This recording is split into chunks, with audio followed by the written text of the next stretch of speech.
بسم الله وزيرك حقيقة وزارة gargaarka iyo maareynta musiibooyinka dawlad goboleedka Hirshabelle agaasimayaasha idaacadaha Jowhar iyo Asal agaasimaha guud warfaafinta gobolka Shabeellaha Dhexe dhammaan saxafiyiinta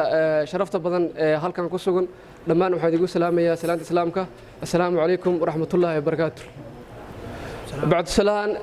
runtii waxa aad ugu faraxsanahay runtii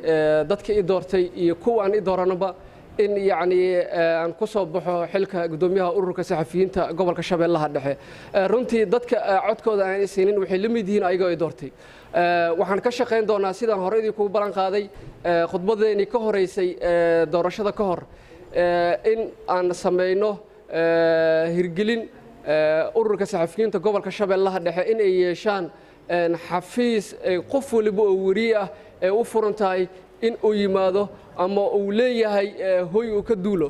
runtii geed dheer iyo geed gaaban baan u fuuli doonaa inaan iyagleeno inaan sameysano xafiis anaga aan leenahay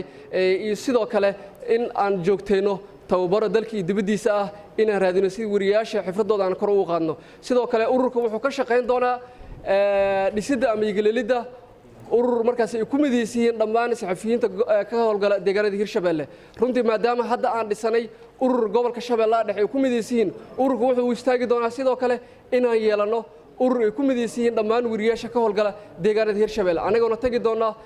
magaalada Beledweyne si markaasi aan u hirgelino urur ay ku midaysiin dhammaan wariyaasha dawlad goboleedka Hirshabelle waa maasantiin